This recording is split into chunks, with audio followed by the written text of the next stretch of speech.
Sometimes the past needs to meet the present, to meet the future.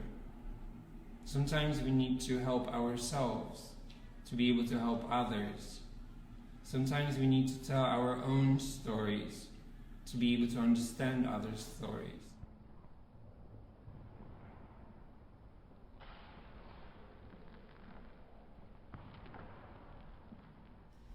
So I have always been asking myself these questions.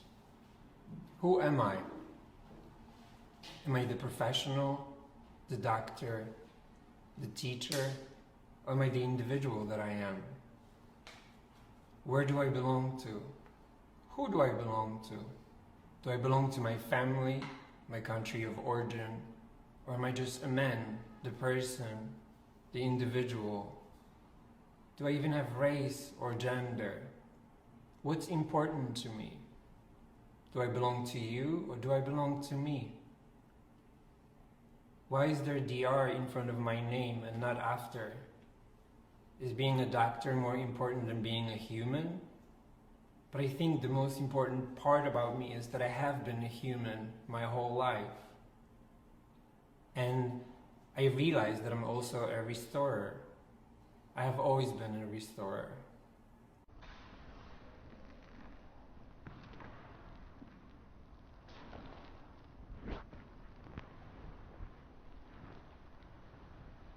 We had the sleeping routine in my kindergarten where we used portable beds. We stuck them in a closet every day after we were finished napping, and we would reuse them the next day.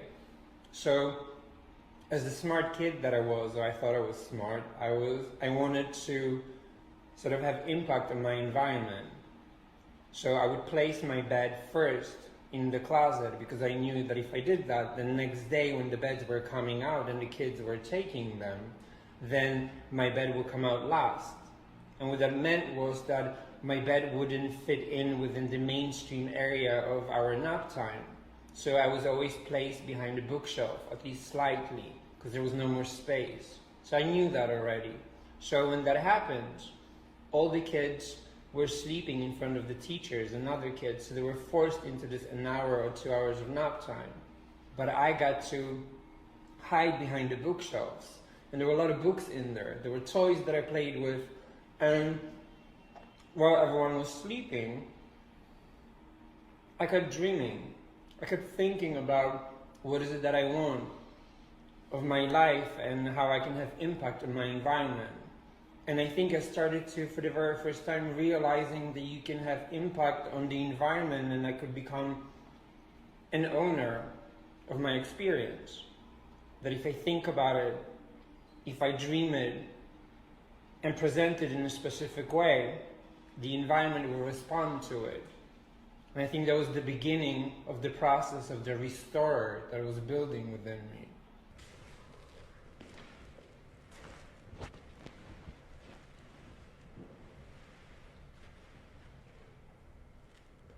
So I have learned so many different lessons from my professional experiences. I've worked with so many different people, clients, patients, had amazing supervisors. And all of that affected the person that I am today, what I can offer to people. Sometimes the past needs to meet the present, to meet the future. Sometimes we need to help ourselves, to be able to help others. Sometimes we need to tell our own stories, to be able to understand others' stories. And sometimes we just need to be. We need to be authentic, ourselves, genuine, so we can restore